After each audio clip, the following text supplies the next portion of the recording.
হামলার পর পুলিশ সুপারের কার্যালয়ে আশ্রয় নেয় এনসিপি নেতারা।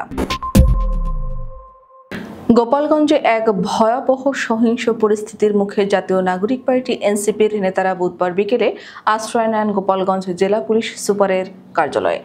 মার্চ টু গোপালগঞ্জ কর্মসূচি শেষে মাদারীপুরে ফেরার পথে তাদের গাড়িবহর লক্ষ্য করে ছাত্রলীগ ও আওয়ামী লীগের নেতাকর্মীরা হামলা চালালে নিরাপত্তার স্বার্থে তারা এসপি কার্যালয়ে আশ্রয় নিতে বাধ্য হন।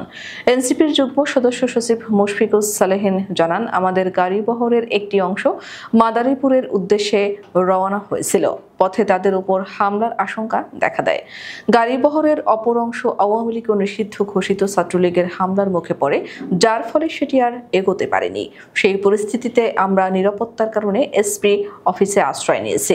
প্রত্যক্ষদর্শীরা জানিয়েছেন, বিকেল 4টার দিকে শহরের কিছু অংশের তীব্র উত্তেজনা ছড়িয়ে পড়ে। মাদারীপুরের পথে থাকা গাড়িগুলোকে লক্ষ্য করে ইটপাটকেল ছোড়া হয়। পুলিশের অবস্থান থাকলেও পরিস্থিতি নিয়ন্ত্রণে আনা কঠিন হয়ে পড়ে। পুলিশ বাধ্য হয়ে টিয়ারশেল ও সাউন্ড গ্রেনেড ছুড়ে পরিস্থিতি সামাল দেয়। এতে এলাকা আতঙ্কিত হয়ে পড়ে এবং স্থানীয় দোকানপাট বন্ধ হয়ে যায়। এর আগে দুপুর 1:35 গোপালগঞ্জ শহরের পৌর পার্ক এলাকায় এনসিপির সমাবেশ মঞ্চে পরিকল্পিতভাবে হামলা চালায় আওয়ামী লীগ ও নিষিদ্ধ ঘোষিত ছাত্রলীগের নেতাকর্মীরা। তারা মঞ্চে থাকা চেয়ার, মাইক, ব্যানার এবং সাউন্ড সিস্টেম ভাঙচুর করে। এ সময় সমাবেশ স্থলে থাকা এনসিপির নেতাকর্মীদের উপরও শারীরিক হামলা চালানো হয়। পরিস্থিতি এতটাই ভয়াবহ হয়ে ওঠে যে কিছু নেতাকে ঘটনাস্থল থেকে উদ্ধার করে নিরাপদ স্থানে সরিয়ে নিতে হয়। এই ঘটনার আগে থেকেই গোপালগঞ্জে উত্তেজনা বিরাজ করছিল। মার্চ টু গোপালগঞ্জ কর্মসূচিকে কেন্দ্র করে সকাল থেকেই শহরের বিভিন্ন স্থানে এনসিপির ওপর নজরদারি শুরু হয়।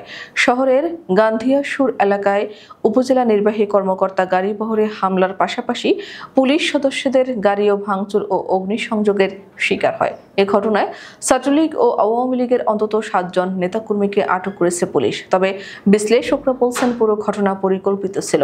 একাধিক সূত্র বলছে, সরকার আগে থেকে আওয়ামী লীগ ও তাদের অঙ্গ সহযোগী সংগঠনগুলোর কার্যক্রম নিষিদ্ধ করে এবং দলটি নিবন্ধন স্থগিত করে। তবুও গোপালগঞ্জে এসব সংগঠনের সদস্যরা এখনো প্রকাশ্যে অস্ত্রধারী মিছিল করছে, পুলিশের উপর হামলা চালাচ্ছে এবং রাজনৈতিক দলের কর্মসূচিতে হামলা চালিয়ে যাচ্ছে।